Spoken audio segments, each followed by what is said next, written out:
against whom violence is being carried out. But frankly, it hurts the person who's carrying out the violence much more. So it's given me some very powerful tools that I'm very proud of. It was tough. I mean, it was tough to see someone you love very much being killed. You're hearing it was tough. What I'm trying to say is I'm unable to hear it when I watch So can you today, when your critics say that you are a man with a privileged background, coming from the family that you do, and that the Congress Party, a great movement, is today effectively run by a family, what's your answer to that? I mean, first thing, my family has not been in power since my father was Prime Minister. This is somehow something that is forgotten. We've had Mr. Rao, we've had Mr. Manmohan Singh for 10 years. So the idea that my family is in power is, we are members of my family who are Prime Minister, that's 30 years ago. So that's one aspect. Second aspect is that yes, I am born in a family. Listen to what I'm saying. Talk to me about issues. Talk to me about foreign policy. Talk to me about economics. Talk to me about Indian development. Talk to me about agriculture. Openly, freely. Come at me with whatever questions you want. And then judge what I am.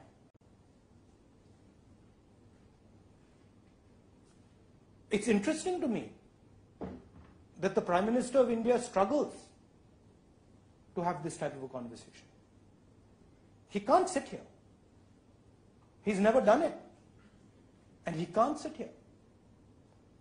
And a large part of it, frankly, is understanding of issues. I've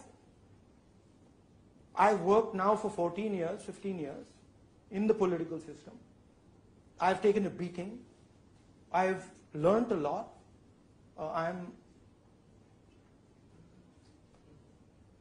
a person who listens. I'm a person who respects other people's ideas. And the most important thing to me about myself is that I see through hate. I can. And I really think I'm proud of that. But at the end, it's your choice. Do you condemn me for the family I come from? Or do you judge me based on my capability? That's your choice. It's up to you, not up to me. So 14 years as a member of parliament, how would you say your political ideology has evolved? What is your political ideology?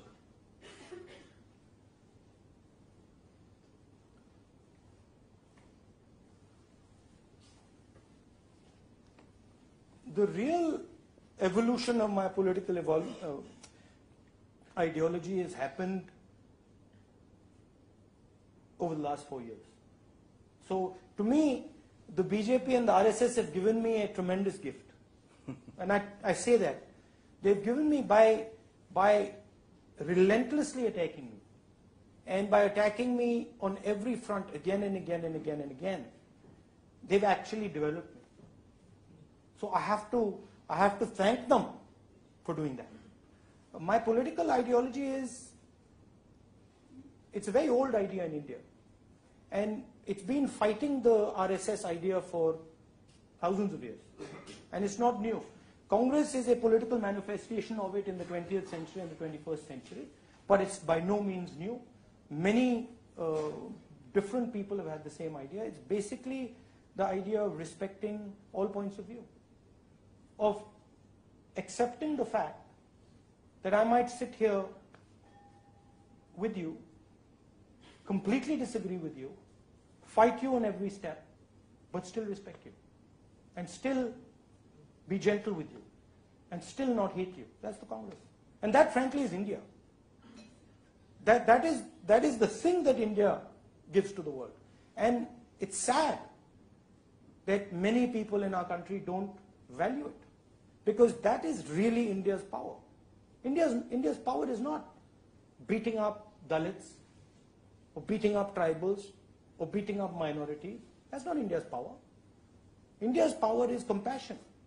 India's power is its ability to work with 1.3 billion people, transform 1.3 billion people, similar to the Chinese, without practically no violence. This is a beautiful thing. And it's something that Indian people should be proud of. But in the politics of today, you discredit it. You say that, oh, you know, what has India achieved before Mr. Modi got here? Okay? Well, I'm delighted you've joined us in this open conversation live on television and social media worldwide. And have you invited Mr. Modi? That's a good question. No, have you? I don't think Mr. Modi accepts invitations from associations like us. Yeah, he won't. You see, this is the thing. People talk about dynasty. He won't be able to sit here. He will not be able to answer your questions. I'm sitting here and I'm saying to you, throw whatever you want at me. I might make some mistakes. I might go wrong. I'm okay with it. I'm not perfect. I'll learn. The next time you ask me the same question, I'll come up with something better. But I at least have the guts to sit here. Being a politician, sitting here with so many journalists, live streaming, is risky. I take the risk because I value this conversation. I think this conversation is more important than the risk that it imposes on me. That's not how the Prime Minister thinks.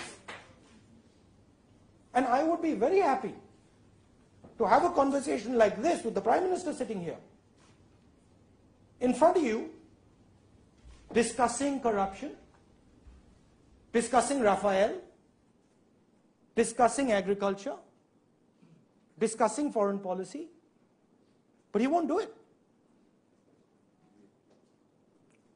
Now you've got to try and figure out why he won't do it. It is, of course, true that in the past year, Arun Jaitley and Nitin Gadkari have been with us, but we haven't had the pleasure of Mr. Modi's company yet. Having said that, I think you got a rapturous reception at the London School National Institute for Strategic Studies. Since you're in London, I think I should discuss a bit of foreign affairs. And here, bilateral relations between India and Britain has pretty much collapsed. Trade is down sharply. There's serious friction on issues of immigration, if not others. How would you repair a relationship which has gone down the tube in this manner? I think the entire world is in a flux. There are underlying reasons for why this is happening.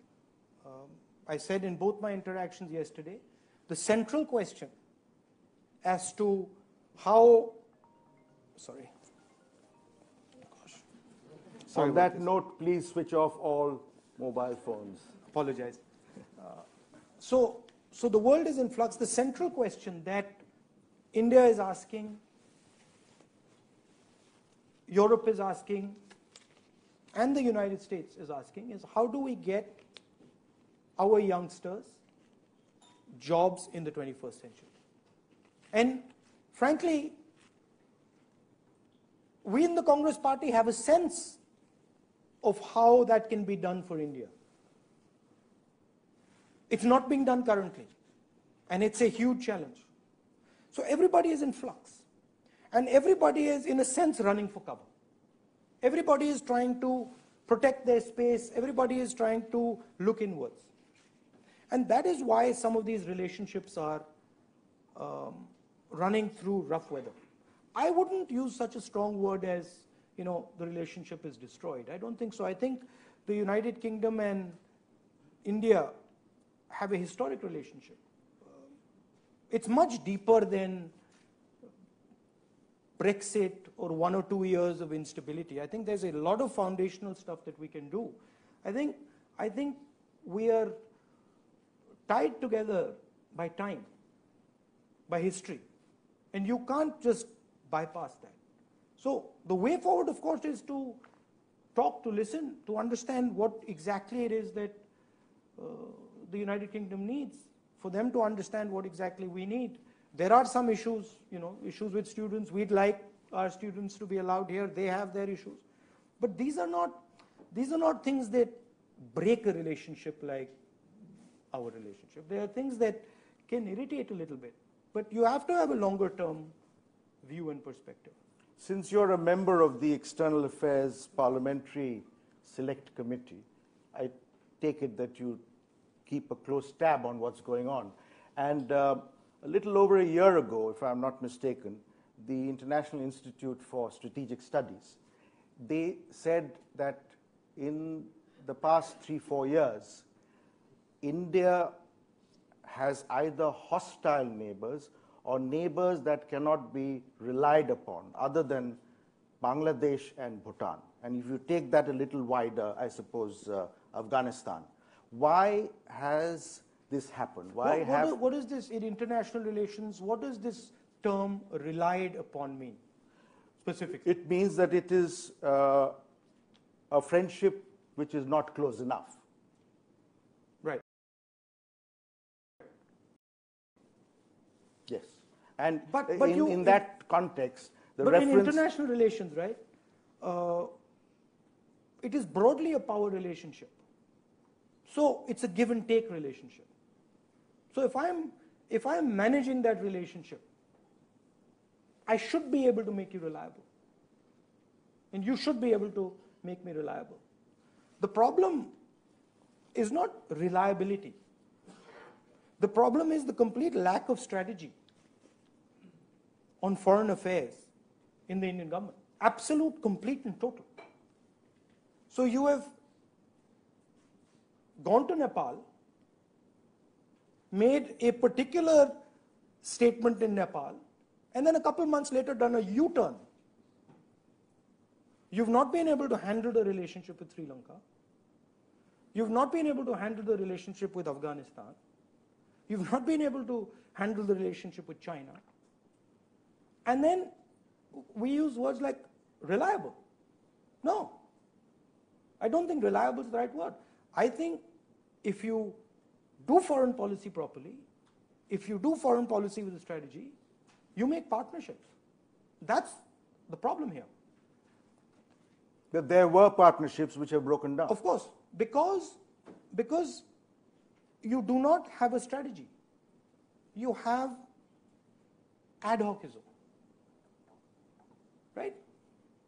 Small example, subtle example, small example, and actually a devastating example. Prime Minister went to Afghanistan. And then on the way back from Afghanistan, he went straight to Pakistan for a wedding. Completely the wrong message went to Afghanistan. He didn't even understand it. He didn't even understand the message that was going to Afghanistan. The Afghans were up in arms saying, what's going on? Prime Minister clueless. He views this stuff. He's seen these images of leaders talking to each other. And he views this as events. These are not events. These are nations talking to each other. Institutional machines that are talking to each other. And if you don't respect those institutional machines, there's no conversation possible. So if you look at all these things, the Prime Minister is not taking feedback from the Foreign Ministry. Small question. Why is the Foreign Minister spending her time working on visas? Why is this? Why is it that we've never seen a foreign minister before who spends most of her time or his time working on visas? And in India, we think we're very proud of it. That's not the job of the foreign minister.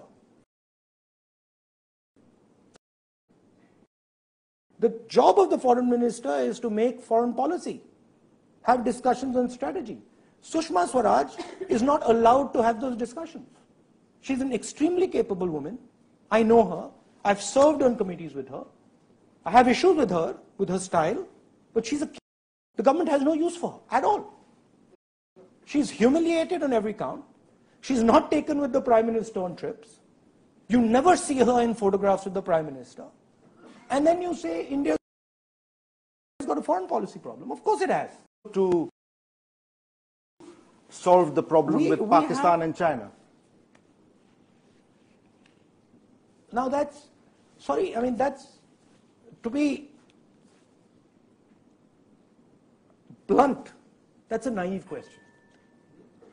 But why? That's a legitimate question. No, it's not, because you don't solve these problems. You work on these problems, you evolve solutions to these problems, but it's not like a switch that you go in and say, okay, I'm going to do this, bang, and it's on. These things have to be developed, they settle. You can say, okay, these are the type of directions I will take. The problem with Pakistan is a deep-seated problem. Does it have a solution in a month or 2 months or 3 months? I don't think so. What's the problem with Pakistan? The problem with Pakistan is that you don't know who to speak to. If India was to sign something with Pakistan, you sign something with the Prime Minister of Pakistan, we don't know how long he lasts. We don't even know if the signature has the support of all the institutions of the Pakistani state. So, these are not simple things that भैया कैसे solve करेंगे. But you can certainly have a strategy. You can certainly use your structures, which, by the way, I know these people. They're capable people. And the only thing I hear, frankly, from our contacts in the foreign ministry is हमारी तो कोई बात सुनता नहीं है. The catchphrase is the Prime Minister knows his mind. Now, in a country of 1.3 billion people, it's okay for one man to know his mind. But he's not interested in knowing the mind of anybody who works in any of the institutions. That's the problem. You take demonetization. Pretty much every economist in the world says this is a crazy idea. And it is. But the real problem with demonetization is that institutions like the RBI, who have defended our economy, built our economy, institutions like the Finance Ministry, people like the Chief Economic Advisor, the Finance Minister, are just ignored. You lock your cabinet in a room. You lock the elected power of India in a room. You don't ask them. You don't even ask them, listen, what do you think? That's the voice of India. Those are just not cabinet ministers. That's the voice of India. You lock the voice of India in a room and you demonetize? What is that? So there is a complete disrespect for the tremendous talent that are Indian institutions. I've come here because I respect your institution. I've come here because your institution does an extremely valuable job. And I've actually come here with my head bowed. I'm not bluntly saying it, but with my head bowed to say thank you for what you do. And I'd like to listen to what you have to say because it might help me. So there are two completely different ideas here. India has reached where it has, not because of one man or one party or one group of people. India has reached where it is because 1.3 billion people have brought it here. And those 1.3 billion people are reflected by institutions. Election Commission, Supreme Court, High Courts, Vidhan Sabha, Lok Sabha. And that's the voice of our people. It has to be heard. You hear it, you'll start to solve some of these problems. So 8 months... Sorry, I'm passionate about this, so no, maybe I was a bit... So you should be. So you Yeah, should be. I was That's a bit- what politics is about. Yeah. It's about passion. 8 months from now, there's likely to be a general election in India. What's the alternative you would offer to the present dispensation? The first thing, and I've said this many times, you can't solve a problem if you don't accept it. And the first problem that India has to accept is that there is a devastating job crisis in India. The second problem that India has to accept is that Indian agriculture needs support. And these two are linked. The job crisis and agriculture are linked. You can't look at them and ignore one or the other. First thing we will do is we will make it very clear that our focus, single-minded focus, is on solving this problem so that we reduce the anger, reduce the pressure in society. How do you do that? You do that by supporting small and medium businesses, by linking them to banks. Small question. 12.5 lakh crore NPAs. How many small businesses are part of that NPA? How many medium businesses are part of that NPA? It's the top 15, 20 guys that the entire support goes to. I don't have a problem with flagship large businesses. I think they're required. I think they're required to project India internationally. And I think they've done a good job. I've got a problem when you completely ignore small and medium, which are actually the job creators. You look at a China, and the difference is that they take their small and medium businesses and make them big. We don't do that. There are practically no small and medium businesses that become big in India. So that's the first thing. The second thing is, realize that agriculture is an asset. It's a strategic asset. People just keep saying, oh, you know, the farmers produce food. No, that's not all they do. The farmers are a linchpin of our society. They provide food to us, and they provide stability and power to the Indian state. And we got to respect them for what they've done and what they're going to do. We have to ensure that technology comes into their farms.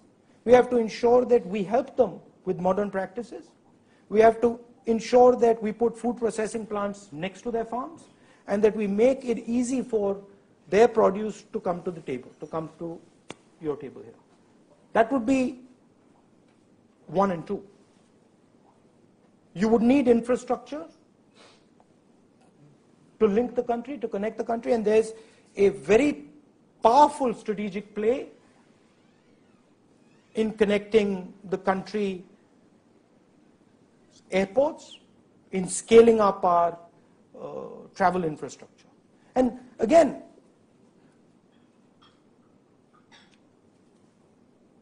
where I get disturbed is where we dumb down the conversation and say, you know, the solution to all India's railway problems is a bullet train.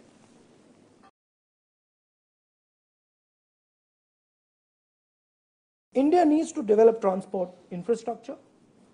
It needs to look after its small and medium businesses.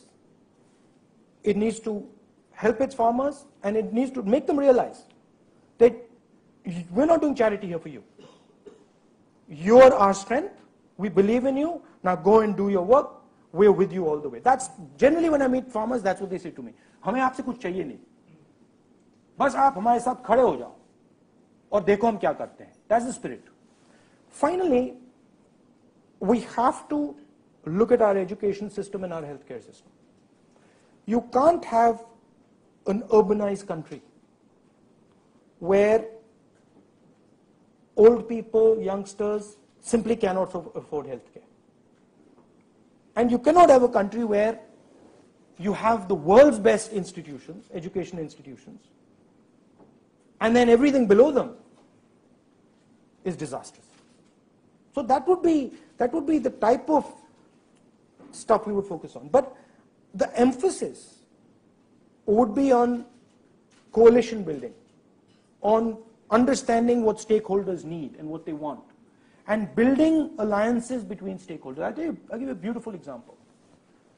Some economists came to me surprised a couple of years back, and they said, we've done the numbers.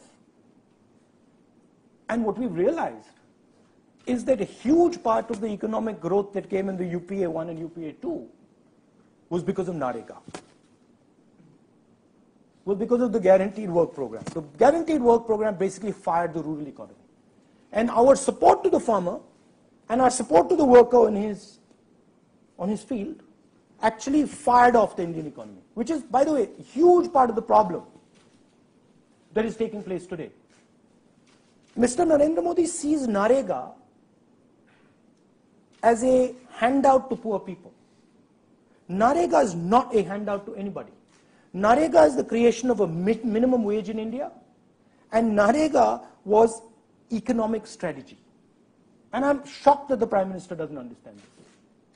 So those would be the type of things, but the emphasis would be on listening, on accepting mistakes when we make them, on being humble, and on trying to carry people together and say, listen, we're one country. Everybody has brought us to this place. We're going to carry everybody. We're not going to leave you because you wear a blue suit or because you wear a red suit or because you have a particular religion or a particular community. This is everybody's, and we've got serious challenges in front. We've got a challenge coming from Chinese organization and Chinese, the manufacturing parts of China. And that's what we really should focus on and deal with. You mentioned alliances, and that could be crucial to your strategy. My mother lives in Kolkata, and therefore I'd like to ask you, in West Bengal, who would you go with? The CPIM or Trinamool Congress? Now you're asking me strategic questions. Look, we are working out a broad coalition. In Bengal, we have a organization, and I tend towards asking my unit in Bengal and letting them decide. We are having those conversations, so it's not really decided one way or the other, but the emphasis is, and this is a consensus among pretty much all leaders of the opposition, that the RSS is threatening the institutional order of India. They're systematically attacking organizations and putting their people into them.